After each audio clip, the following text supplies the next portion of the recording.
하나님 말씀 보겠습니다. 하나님 말씀은 구약성경 시편 106편 34절에서 48절 말씀입니다.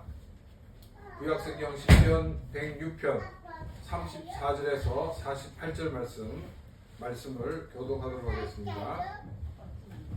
그들은 여호와께서 멸하라고 말씀하신 그 이방 민족들을 멸하지 아니하고 그 이방 나라들과 섞여서 그들의 행위를 배우며 그들의 우상들을 섬김으로 그들이 그것들에게 올무가 되었도다. 그들이 그들의 자녀를 악기들에게 희생제물로 바쳤도다. 무죄한 피 곧 그들의 자녀의 피를 흘려 가나안의 우상들에게 제사함으로 그 땅이 피로 더러워졌도다. 그들은 그들의 행위로 더러워지니 그들의 행동이 음탕하도다. 그러므로 여호와께서 자기 백성에게 맹렬히 노하시며 자기의 유업을 미워하사 그들을 이방 나라의 손에 넘기심에 그들을 미워하는 자들이 그들을 다스렸도다. 그들이 원수들의 압박을 받고 그들의 수하에 복종하게 되었도다. 여호와께서 여러 번 그들을 건지시나 그들은 교묘하게 거역하며 자기 죄악으로 말미암아 낮아짐을 당하였도다. 그러나 여호와께서 그들의 부르짖음을 들으실 때에 그들의 고통을 돌보시며 그들을 위하여 그의 언약을 기억하시고 그 크신 인자하심을 따라 뜻을 돌이키사 그들을 사로잡은 모든 자에게서 긍휼히 여김을 받게 하셨도다. 여호와 우리 하나님이여 우리를 구원하사 여러 나라로부터 모으시고 우리가 주의 거룩하신 이름을 감사하며 주의 영예를 찬양하게 하소서. 같이 읽겠습니다. 여호와 이스라엘의 하나님을 영원부터 영원까지 찬양할지어다. 모든 백성들아 아멘 할지어다. 할렐루야. 아멘. 지난주부터 일본어 예배에서 신명기서를 함께 나누고 있습니다.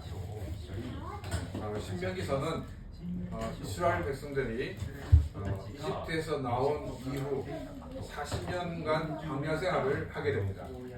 그리고 이제 40년 광야 생활을 이제 마치고 가나안 땅에 들어가기 직전에 모세를 통해서 하나님이 주신 말씀입니다. 다시금 주어졌다고 완전히 새로운 것이 아니라는 것입니다. 이집트에 나와서 이스라엘 백성들이 시내산에 도착했을 때 받았던 그 율법과 동일한 말씀을 받게 됩니다. 그러면 이 시내산에서 받은 것과 또 지금 가나안에 들어가기 직전에 받은 이 율법의 차이가 뭐가 있냐면 이 율법을 받는 대상이 다르다는 것입니다. 40년 전에는 이 20세 미만인 사람, 그 20세 이상 되는 그 사람들이 주 대상이었다고 보면 40년이 지나고 난 다음에는 이집트에서 나올 때 이 40살 이전에 있던 사람들이 이제 그 대상이 된 것을 우리는 보게 됩니다. 근데 하나님께서 뭐라고 말씀하시냐면은 가나안 땅에 들어갈 수 있는 사람은 20세, 이집트에 나올 때 20세대 이상 사람들 중에서 2명밖에 가나안에 들어가지 못한다라고 말씀을 하였습니다. 한 사람은 여호수아이고 한 사람은 갈렙이었습니다. 이 두 사람은 이 가데스 바네아에서 이 정탐꾼으로 가나안에 들어갔다가 와서 보고를 할 때 우리는 이 가나안 사람들과 싸워서 이길 수가 있다. 왜냐하면 하나님이 우리와 함께하지 않느냐 이렇게 이야기를 하였습니다. 근데 이 나머지 10명의 사람들은 우리는 그들과 비교해보면 우리는 몇 피기에 불과합니다. 우리는 그들과 싸울 수 없습니다. 이길 수 없습니다. 이렇게 이야기를 하였고 이스라엘 백성들은 이 다수의 의견을 듣고 불안해하고 염려하고 하나님을 원망하게 되었습니다. 그래서 하나님은 이스라엘 백성들에게 이 40일을 하루를 1년씩 계산해서 40년 동안 광야에서 방황해야 될 것이다 얘기하셨고 또 이 40년 동안 20세 이상 되는 사람들이 모두 죽고 여호수아가 갈렙을 제한 나머지는 다 죽고 이제 20세 이하의 사람들만 이제 가나안 땅에 들어가게 될 것이다라고 말씀을 하셨습니다. 모세는 들어가지 못합니다. 왜 모세는 들어가지 못합니까? 우리가 몇 주 전에 그 말씀을 묵상했는데 이 무리바에서 하나님이 반석을 명하여 물을 내라고 그랬는데 이 모세가 너무 화가 나가지고 반석을 두 번 치게 된 그것이 가나안 땅에 들어가지 못하는 그와 같은 이유가 되는 것을 보게 됩니다. 그래서 지금 새로운 이스라엘 사람들에게 하나님의 말씀을 선포하고 있는 것을 우리는 보게 됩니다. 제가 이 열왕기 상하를 우리가 함께 묵상할 때에 제가 계속적으로 말씀을 드린 게 뭐냐면 이스라엘 백성들이 가나안 땅에 들어가게 되면 그 사람들이 가지고 있는 숙제가 있었습니다. 그 숙제가 뭐냐면 유월절 그리고 오순절 그리고 구장절 이 세 개의 절기를 축으로 해서 하나님의 말씀을 지키면서 하나님 나라의 새로운 문화를 만들어가는 것이 그들의 숙제였습니다. 그런데 이스라엘 백성들은 이 하나님의 말씀을 순종하지 않았습니다. 하나님의 말씀을 그들은 배반한 것을 우리는 보게 됩니다. 왜냐하면 그들의 생활 패턴이 달라졌기 때문입니다. 가나안 땅에 들어가기 직전까지 그들은 이동하면서 생활을 하였습니다. 그런데 이제 가나안 땅에 들어가면서 그들은 정착을 하게 되고 이제 농사를 짓게 됩니다. 포도를 농사를 하게 됩니다. 이런 가운데서 그들이 정착을 하면서 어떻게 빨리 안정될 수 있는가, 어떻게 하면 많은 수확물을 거둘 수 있는가라고 고민을 하였습니다. 그들이 결정하고 그들이 움직여야 되는 것은 이 세 개의 절기를 축으로 하면서 하나님의 말씀을 붙들고 나가면서 새로운 문화를 만드는 것이었습니다. 근데 그들이 하나님 말씀을 붙들고 가다가 실패할 수가 있습니다. 그의 농사가 완전히 망쳐버릴 경우가 있게 됩니다. 그러다 보니까 그들이 자기 나름대로 빨리 안정되고 빨리 많은 복을 누릴 수 있는 방법은 가나안 사람들의 농사법을 받아들이는 것이라고 그들은 생각하였습니다. 그들의 판단이 맞았습니다. 그들은 처음부터 아주 성공적인 것 같은 농사를 하게 되었습니다. 많은 수확을 거두게 되었습니다. 근데 문제는 뭐냐면 이 가나안 사람들이 가지고 있던 그 우상 숭배도 함께 받아들이게 된 것을 우리는 보게 됩니다. 34절과 36절 말씀입니다. 그들은 여호와께서 멸하라고 말씀하신 그 이방 민족들을 멸하지 아니하고 그 이방 나라들과 섞여서 그들의 행위를 배우며 그들의 우상들을 섬김으로 그것들이 그들에게 올무가 되었도다. 34절 말씀을 보게 되면 가나안에 살고 있는 사람들과 이 협상을 하지 말고 그들을 모두 멸하라고 말씀하고 있습니다. 이 말씀은 근현대에 있었던 이 인종 청소를 정당화시키는 말씀이 아니라는 것을 기억해야 합니다.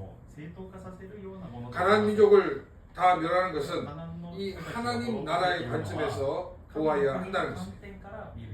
하나님 나라에 있는 하나님 나라는 그 어떤 악도 용납해서는 안 된다는 것을 우리에게 보여주고 있다는 것입니다. 가나안의 어떤 문화도 받아들여서 안 된다는 것입니다. 21세기에 살고 있는 우리들도 이 급변한 시대에 어떻게 살아야 될지 그 방향과 방법을 잃어버릴 때가 많이 있습니다. 21세기 이 크리스천들의 방향은 예수님이 말씀하신 것과 다르지 않다는 것입니다. 하나님 나라와 하나님 나라의 의를 구하는 것이 우리 크리스천들의 방향이라는 것입니다. 그러면 방법은 무엇일까요? 이 방법은 모세에게 시내산이 주었던 그 말씀, 그리고 이스라엘 백성들이 가나안에 들어가기 직전에 주셨던 그 말씀, 또한 선지자를 통해서 주셨던 그 말씀, 또 예수 그리스도를 통해서 우리에게 주셨던 말씀과 동일한 말씀이라는 것입니다.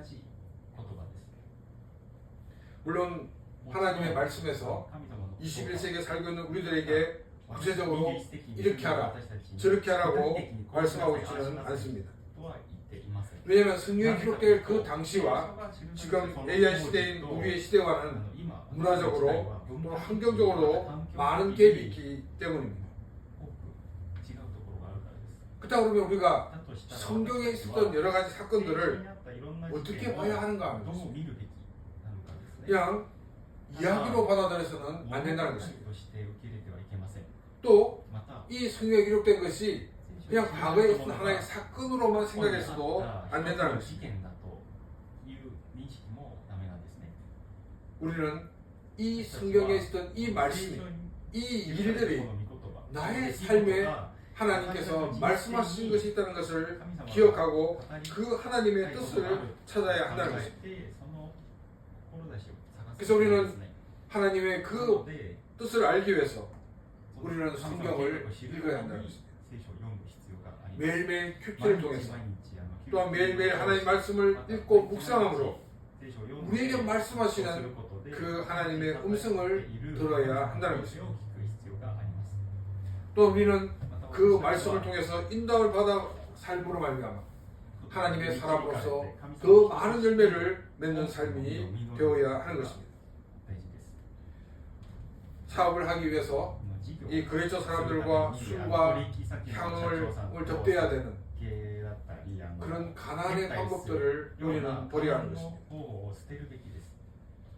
많은 사람들에게 하나님 나라의 원리와 방법을 가지고도 승리할 수 있다는 것을 우리는 보여주어야 하는 것입니다. 만일 우리가 하나님 나라의 방법으로 이 세상을 이길 수 없다고 한다면 그 사람은 가데스 바네아에서 정탐꾼으로 갔던 10명의 사람들과 같은 그런 모습입니다. 이 10명의 보고는 결국 많은 사람들에게 불신앙을 가져오게 하였고 결국 40년 동안 방황하게 되었다는 사실을 우리는 기억해야 됩니다. 믿음으로 하나님의 방법을 의지하고 나갈 때 하나님은 우리에게 반드시 승리를 주시는 분이심을 믿고 믿음으로 나가는 삶이 되시기를 바랍니다.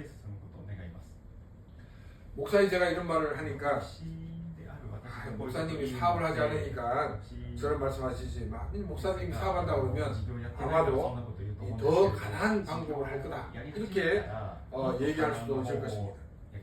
그런데 사실 교회를 섬기는 일에 정말 성경의 말씀을 붙들고 가느냐 아니면 가난의 원리인 이 번영신학의 원리를 붙들고 가느냐 선택을 해야 합니다. 번영신학을 적용할 경우 그 과정 가운데는 그런 놀라운 성장이 있을지 모르지만 결국 복음이 없는 교회로 전락해버리고 만다는 것입니다. 복음이 없는 교회는 쇠퇴해버리고 만다는 것입니다. 우리는 유럽과 미국 등에서 한때 세계를 떠나서겠던 그 같은 대형 교회들이 정말 텅텅 비어가는 이야기를 자주 듣고 있습니다. 또한 그 교회 건물이 팔려서 이 이슬람의 팔림으로 십자가가 내려가지고 또 모스크의 상징인 초승달과 이 별이 걸리는 것 같은 일이 있다는 것을 우리는 듣고 있습니다. 21세기 들어와서 교회의 몰락, 기독교의 몰락이 가속되는 것은 20세기 교회가 가난의 방법을 가지고 교회를 운영해왔기 때문입니다. 21세기에도 이런 20세기의 그 가난의 번영신학에 의해서 망가지는 그 교회를 보면서도 여전히 그 번영신학에서 벗어나지 못하는 교회들이 많이 있는 것을 우리는 보게 됩니다. 그리스도의 몸된 교회 또한 그 크리스천들은 늘 성경의 원리인 복음을 따를 것인가 가난의 방법을 따를 것인가를 고민하며 선택해야 하는 삶인 것입니다. 복음만이 교회가 살 길이고 복음만이 크리스천들이 이 세상에서 크리스천으로 승리할 수 있는 유일한 방법인 것입니다. 이스라엘은 가나안에 들어가 가장 빨리 안정이 되기 위해서 가나안 사람들의 방법을 배움으로써 가나안의 농사법뿐 아니라 가나안 사람들의 숨기는 가나안의 신앙까지 받아들이게 되었습니다. 이것이 이스라엘에게 올무가 되었다라고 36절에서 말씀하고 있습니다. 이 한 번 물이 들면 이 가나안의 문화를 벗어날 수가 없는 것을 우리는 보게 됩니다. 이스라엘 백성들은 끊임없이 우상 숭배의 죄에 빠졌습니다. 그들이 이 극단적인 그 같은 상황에 가서야 그들은 하나님을 찾았습니다. 가나안 민족의 압제를 받고 또 이방 민족의 여러 가지 압제를 받게 되었을 때 그들은 자신들이 아무것도 할 수 없다는 것을 알았을 때 그들은 자신의 죄를 회개하고 하나님께 나왔습니다. 하나님께 나왔을 때 하나님은 그들을 회복시켜 주었고 이스라엘 백성들은 조금 살만하면 또다시 우상숭배의 죄에 빠졌습니다.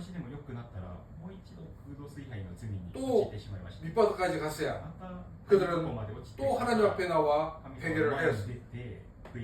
이것이 반복되는 것이 이스라엘의 가나안에서의 삶이었던 것을 성경은 말하고 있습니다. 37절과 38절 말씀입니다. 그들이 그들의 자녀를 악귀들에게 희생제물로 바쳤도다. 무죄한 피 곧 그들의 자녀의 피를 흘려 가나안의 우상에게 제사함으로 그 땅이 피로 더러워졌도다. 이 37절 38절 말씀은 이스라엘 민족이 이 몰렉 종교에 빠져 있는 것을 고발하고 있습니다. 이 몰렉 종교는 어떤 특징이냐면 이 전쟁에 나가기 전에 자기의 아이를 자녀를 제물로 드리는 것입니다. 왜냐하면 내가 가장 아끼는 것을 자기의 신에게 드리게 되면 신이 가장 기뻐하고 자기에게 승리를 준다는 것 같은 것을 그들은 믿고 있었기 때문입니다. 그런데 또 이스라엘 사람들 중에는 이렇게 몰렉 종교를 믿는 사람이 있었지만 몰렉 종교를 믿지 않습니다. 하나님을 섬기는데 하나님 앞에 드리는 제물을 자기의 자녀를 제물로 드리는 사람들이 있게 되었습니다. 왜냐하면 남들이 봤을 때도 정말 자기 신에 대해서 가장 헌신하는 가장 충성적인 모습으로 보여졌기 때문입니다.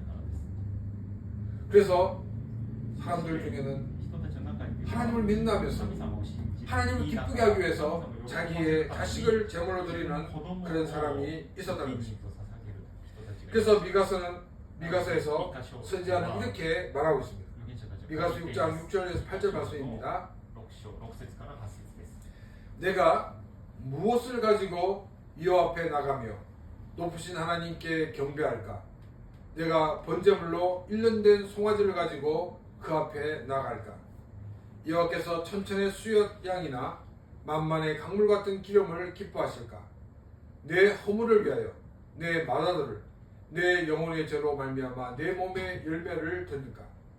사람아 주께서 선한 것이 무엇임을 내게 보이셨나니 여호와께서 내게 구하시는 것은 오직 정의를 행하며 인자를 사랑하며 겸손하게 내 하나님과 함께 행하는 것이 아니냐. 이 미가서 6장 6절의 말씀에서 무엇이 하나님이 가장 기뻐하시는 예배가 될 수 있는가? 이렇게 의문을 가지고 시작합니다. 그 7절에서 가장 좋은 제물을 하나님께 드리는 것, 그것이 하나님이 가장 기뻐하는 것이 아니겠는가? 또 자기의 아들을 제물로 드리면 하나님이 가장 기뻐하지 않을까? 그런데 이렇게 얘기합니다. 사람아 주께서 선한 것이 무엇임을 내게 보이셨나니 가장 좋은 제물을 드리는 것이 아니라는 것입니다. 자기의 아들을 제물로 드리는 것이 하나님이 기뻐하시는 모습이 아니라는 것입니다. 하나님이 이미 보여주신 그 하나님의 말씀을 붙들고 살아가는 것이라고 이 미가는 이야기를 하고 있습니다. 오직 정의를 행하며 인자를 사랑하며 겸손하게 내 하나님과 함께 행하는 것이 아니니 겸손하게 하나님과 동행하는 것 이것이 하나님이 기뻐하시는 예배라는 것입니다. 우리의 삶을 온전히 드리는 것 우리의 삶이 하나님의 말씀을 붙들고 살아가는 것 이것이 하나님이 가장 기뻐하는 제물이라고 말하고 있습니다. 지난주에 이제 저희 그 장남인 예찬이가 이제 한 달 전에 딸을 낳았는데 그래서 애들이 이제 지난주에 사범댁을 방문하였습니다.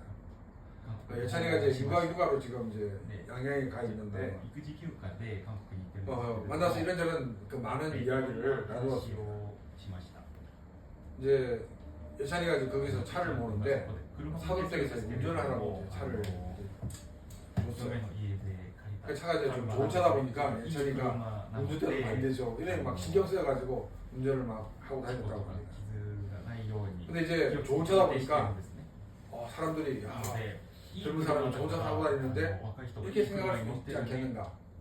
그런데 이 차는 내 게 아니라 이 차는 내 차가 아니기 때문에 내가 운전할 때 내 차 때 운전하는 것보다도 더 조심하고 더 사고 나지 않게 또 기계가 나지 않도록 그렇게 운전을 하고 있다는 것입니다. 그러면서 이것과 하나님의 것에 대해서 함께 생각하는 그런 시간이 되었다. 내가 가져온 이 모든 것들이 나의 것이 아니라는 것을 알았다는 것입니다. 하나님이 일시적으로 나에게 맡겨주신 것입니다. 그래서 자신이 가지고 있는 것을 그 어떤 누구에도 자랑할 수 없다는 것을 알았다는 것입니다. 이것을 잘 관리하는 것 이것이 내가 하나님의 사람으로 살아가야 될 모습이다 라는 것을 알게 되었다라고 이야기를 하였습니다. 정말 우리는 내가 가지고 있는 이 모든 것들이 나의 능력, 나의 힘으로 얻은 것이 아니라는 것입니다. 하나님이 나에게 주셨기 때문에 내가 그것을 가질 수가 있습니다. 또한 이것을 내가 영원히 가질 수 있는 것이 아니라는 것을 우리는 기억해야 합니다. 하나님이 거두어가시면 한순간에 빈털터려야 되는 것이 나라는 사실을 우리는 기억해야 합니다. 그래서 이것은 나의 것이 아니고 하나님이 주신 것이라는 것을 우리가 생각을 하고 이것을 잘 관리하는 것 이것이 바로 겸손히 하나님과 동행하는 삶의 모습인 것입니다. 우리는 이 땅 살아가는 가운데 하나님의 사람으로서 늘 겸손히 하나님의 방법을 찾고 하나님의 뜻을 찾고 그 하나님의 뜻을 이루어 들어가는 그런 귀한 삶이 되시기를 바랍니다. 39절 말씀입니다. 그들은 그들의 행위로 더러워지니 그들의 행동이 엄탕하도다.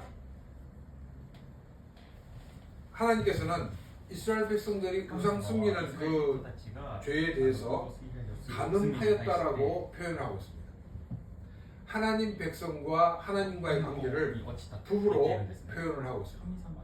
그래서 마치 부인이 남편을 두고 다른 남자에게 이 바람을 피우는 것 같은 그런 모습이 바로 하나님을 숨기는 자들이 우상을 숨기는 것과 같다라고 성경은 말하고 있습니다.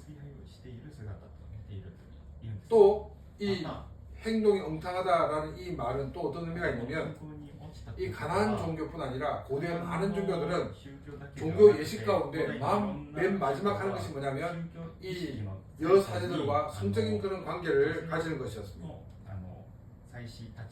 그래서 이 엉탕한 행동들을 그들은 하였다라고 성경은 이중적으로 우리에게 말하고 있습니다. 21세기 사회는 과거 가나안 종교 신전에 행했던 그런 음란한 행위가 사회에 만연되어 있습니다. 성경은 우리에게 말하고 있는 것이 부부 이외에 어떤 사람들도 성적인 관계를 가져서는 안 된다라고 이야기를 하고 있습니다. 심지어 크리스천들도 또 목회자들도 그런 성적인 문제에 연루되어 기독교가 욕먹는 일들이 많이 있는 것을 우리는 보게 됩니다. 교회가 욕먹는 것뿐 아니라 심지어 전도의 문이 막히는 경우도 많이 있는 것을 우리는 보게 됩니다. 우리는 이 땅에 여러 가지 잘못된 문화를 우리는 따라가서는 안 된다는 것입니다. 또한 우리의 자녀들도 이런 잘못된 성적인 문화에 타락하지 않도록 우리가 크리스찬으로 살 수 있도록 우리는 우리의 자녀들을 바른 신앙으로 양육할 수 있는 그런 우리의 삶이 되어야 하는 것입니다. 그래서 우리를 통해서 또한 우리의 자녀를 통해서 아름다운 크리스찬 가정의 문화를 만들어가는 그런 귀한 삶이 되시기를 바랍니다. 40절에 43절 말씀입니다. 그러므로 여호와께서 자기 백성에게 맹렬히 노하시며 자기의 유업을 미워하사 그들을 이방 나라의 손에 넘기시며 그들을 미워하는 자들이 그들을 다스렸도다. 그들이 원수들의 압박을 받고 그들이 수하에 복종하게 되었도다.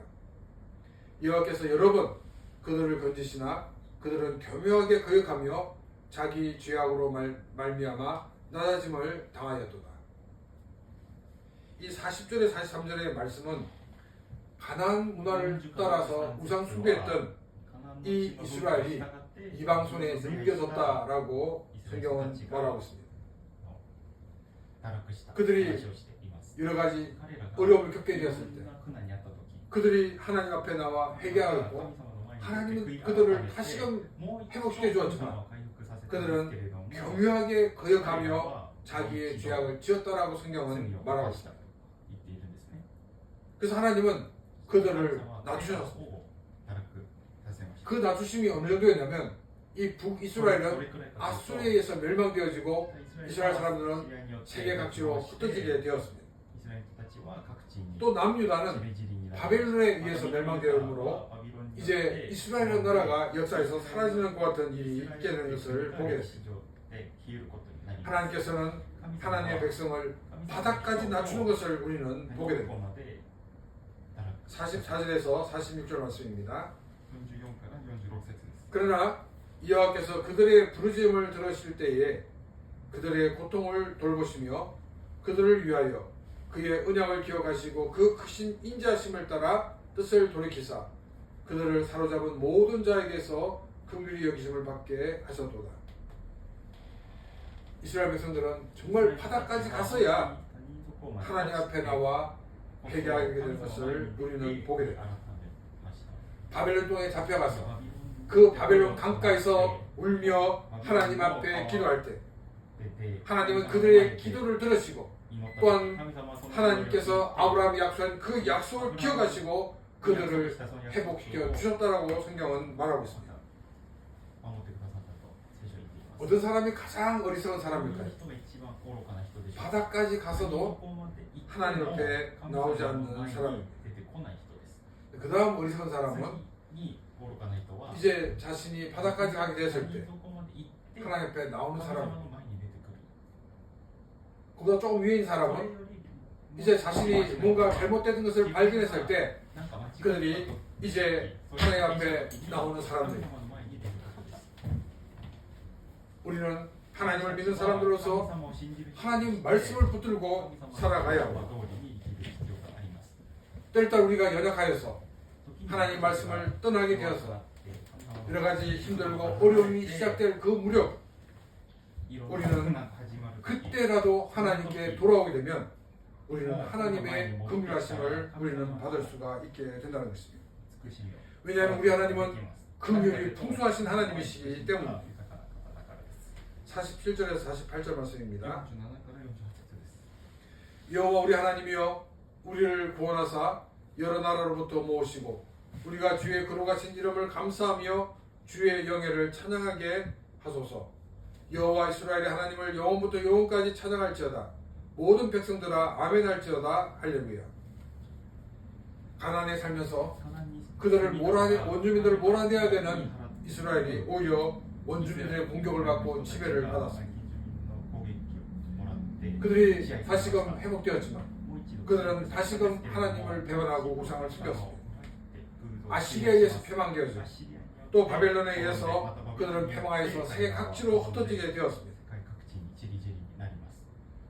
가나안 땅에 살면서 이게 지배를 받게 되면 그래도 회복할 수 있는 가능성이 있습니다. 근데 이제 바벨론에 의해서 아시리아에 의해서 세계 각지로 흩어진 이스라엘이 다시금 회복될 수 있는 그 가능성은 제로입니다. 정말 이 제로인 상태에서 그들이 흩어진 그곳에서 하나님 앞에 나와 회개하여 기도할 때 하나님은 다시금 그들을 가나안으로 불러 모으시는 것을 우리는 보게 됩니다. 이것이 하나님의 회복의 역사입니다.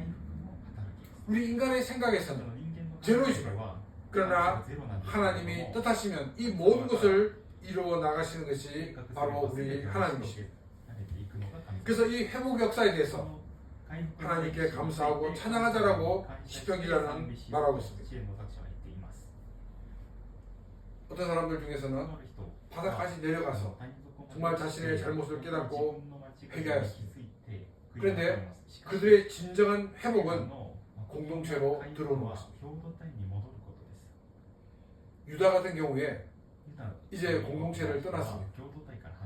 그 가운데서 그들은 이 유다는 여러 가지 잘못을 저질렀습니다. 정말 자기 형제의 그 잘못된 모습을 보고 공동체를 떠났지만 자신도 역시 별 볼 일 없는 인간이라는 사실을 깨닫고 난 이후에 다시금 유다는 공동체에 돌아온 모습을 우리는 보게 됩니다. 내가 교회 챙겨서 어떻게 다시금 돌아가? 아닙니다. 우리의 진정한 신앙의 회복은 다시금 교회 공동체를 들어와서 그 공동체 안에 있을 때 참된 회복이 가능하다는 것입니다. 하나님 백성인 우리들은 하나님의 말씀을 붙들고 살아가야 됩니다. 이 세상의 원리, 가나안의 원리를 따라가는 것이 아니라 끝까지 하나님의 말씀을 붙들고 살아가야 됩니다. 이집트에 정착한 이 야곱의 아들들은 이집트의 그 번영된 문화를 보고 그 우상을 섬겼습니다. 그 결과 그들은 이집트의 노예가 되었습니다. 가나안 문화의 그 안정된 모습을 자기들도 빨리 얻기 위해서 그들은 우상 숭배를 하였습니다. 그 결과 그들은 가나안에서 쫓겨나는 것 같은 신세가 되었던 것을 우리는 보게 됩니다. 하나님께서 왜 이런 일을 하시냐면 하나님 백성이기 때문에 붙들고 있기 때문입니다. 죄 가운데서 살아가는 모습을 하나님은 하나님 백성에 대해서 용납하지 않기 때문에 이런 고난과 시련이 있다는 것입니다. 우리가 이런 과정을 거치지 않기 위해서는 말씀을 붙들고 겸손히 하나님을 섬기는 것입니다. 혹 우리가 연약하여서 잘못을 했을 경우 우리는 즉시 그 죄를 깨닫는 순간 하나님께 돌아와야 됩니다. 바닥까지 갔어도 우리는 하나님께 회개하기만 하면 우리는 회복될 수가 있습니다. 그리고 참된 회복은 공동체 안으로 다시금 들어오는 일입니다. 오늘 많은 사람들이 교회 상처를 받기도 하고 또 자기가 너무 창피해서 이 공동체로 회복되지 않는 사람들이 많이 있습니다. 그럼 우리는 다시금 공동체로 회복되어야 합니다. 그래야지 우리 한 사람 한 사람이 바로 회복될 수가 있다는 것입니다. 우리는 하나님을 믿는 사람으로서 가나안에서 하나님의 말씀을 떠난 이스라엘 백성들처럼 살아서는 결코 되지 않을 것입니다. 끝까지 하나님의 말씀을 붙들고 살아감으로 믿음 안에 승리하는 그런 귀한 삶이 되시기를 바랍니다. 혹 우리가 바닥까지 떨어졌다 그러면 언제든지 하나님께 회개하기만 하면 하나님은 우리를 회복시켜 주시는 하나님이십니다. 이 회복의 역사를 경험하는 그런 귀한 삶이 되시기를 축원합니다. 이 시간 오늘 주신 말씀을 생각하며 같이 기도드리겠습니다.